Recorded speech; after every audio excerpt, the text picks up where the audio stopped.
Hello, my name is Phil Pereira, and I'm the Emergency Ultrasound Coordinator at the New York Presbyterian Hospital in New York City. And welcome to Soundbites Cases. In this module entitled Cardiac Echocardiography, Parasternal Long Axis View Part 2, we're going to look further into the uses of the parasternal long axis view at the patient's bedside. Recall that the parasternal long axis view of the heart is going to be obtained by placing the probe into position A as shown here. That will configure the probe just left of the sternum at about intercostal space 3 with a marker dot down towards the patient's left elbow.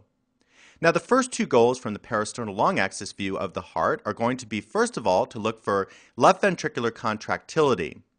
The second goal is going to be to investigate for a pericardial effusion. Let's begin by looking at some clips going over left ventricular contractility. Here's a video clip showing excellent contractility of the left ventricle as taken from a medical student triathlete. Recall the chambers of the heart as taken from the parasternal long axis plane, the left atrium as seen in the posterior location, the mitral valve just to the left of the left atrium, and the left ventricle as seen with its hypertrophic walls. Notice the strong contractility of this left ventricle as the endocardial walls almost meet during systole.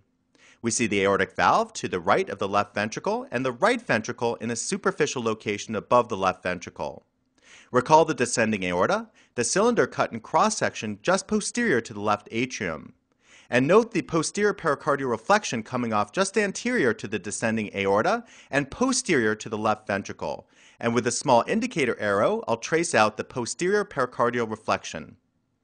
Note here the absence of any dark or anechoic fluid collections. Now let's contrast that last video clip with this one taken from a patient with an advanced cardiomyopathy. We recall the left ventricle and the right ventricle in a superficial location above the LV. Notice the very poor percentage change of the endocardial walls of the left ventricle during systole, indicating a very decreased ejection fraction. Here's a clip taken from a patient who presented with a transplanted heart and acute shortness of breath. We'll begin by identifying the descending aorta, as shown here to the bottom part of the picture. Note the posterior pericardial reflection, that white line coming off just anterior to the descending aorta. But what we see here is the presence of a dark fluid collection, a pericardial effusion that layers out posteriorly above the posterior pericardial reflection and comes anteriorly to surround the heart. With a small indicator arrow, I'll point to the anterior portion of the pericardial effusion and note the chaotic movement of the right ventricle as shown here. This is indicative of early tamponade or high pressures within the pericardial sac. Here's a video clip showing a potential mimic of a pericardial effusion. Let's begin by identifying that descending aorta as a cylinder cut in cross-section posterior to the left atrium, and we identify the posterior pericardium as shown here coming off just anterior to the descending aorta.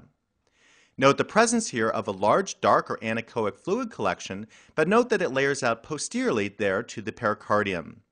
Thus, this fluid is within the pleural cavity and not within the pericardial cavity. With a small indicator arrow, I'm again reinforcing the pericardial reflection and the presence of the fluid within the thoracic cavity, a pleural effusion. Next, we'll look at a video clip from a patient who presented with acute shortness of breath requiring intubation. First, we'll begin by identifying the descending aorta, then the posterior pericardial reflection. Note here the presence of fluid both within the pericardial sac, as shown here layering anterior to the pericardium, and posteriorly within the pleural cavity, layering out just below the pericardial reflection. Why, you might ask, does the patient have all this fluid? Well, let's look closely at the mitral valve, and on the posterior mitral valve leaflet we see a calcified vegetation. This patient, in fact, had an infected dialysis catheter with mitral valve endocarditis and had developed wide open mitral valve regurgitation resulting in heart failure and all the fluid layering out within the pericardium and the thoracic cavity.